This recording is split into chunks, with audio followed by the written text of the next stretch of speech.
Hey, ek hoop het gaan met jou goed. Welkom by Inspireer. Nou Jesaja 43 vers 19 tot 20 sê, let op, ek gaan iets niets laat gebeur. Dit het alreeds begin. Kom julle dit nie agter nie. Ek maak deur die woestyn 'n pad. Ek laat riviere deur verlate plekke loop. Ek het water in die woestyn gegee vir hulle om te drink.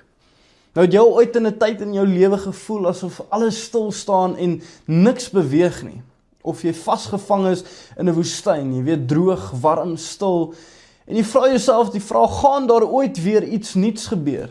Nou God sê in Jesaja, let op, ek doen iets niets. Nie ek dink daaraan om iets niets te doen, of ek gaan dalk iets niets doen nie. Nee, dit het alreeds begin. Maar hier is die ding, partykeer sien ons dit net nie raak nie. Want ons verwag dat God net op sekere maniere werk. Ons soek 'n highway, maar hy bou stil 'n pad deur die klippe. Ons wil hê, hy moet die storm stil maak, maar hy gee veel eerder water in die woestyn. Nou God is nie beperk tot jou verwagtinge nie, my vriend. Hy is baie groter, hy is baie kreatiewer, hy is ver wyser, en hy is besig selfs wanneer jy niks sien nie.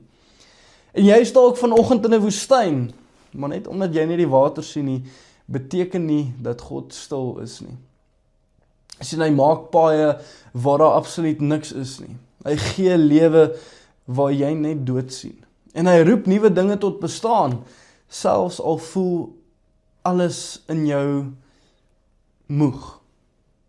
En hier is die geheim, wanneer jy hom ten volle vertrou en jou lewe voluit aan hom oorgee, dan begin jy sien wat jy voorheen net nie raak gesien nie.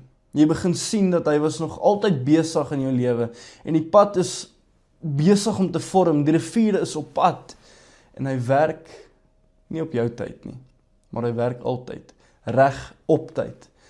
So moenie moed opgee nie, moenie ophou hoop nie, en onthou hy is besig om iets niets te doen, iets niets te doen in jou lewe, deur jou lewe, vir jou. Moet dit nie miskyk nie. Ek hoop jy het 'n fantastiese dag verder, en dan gesels ons môre weer. Lekker dag.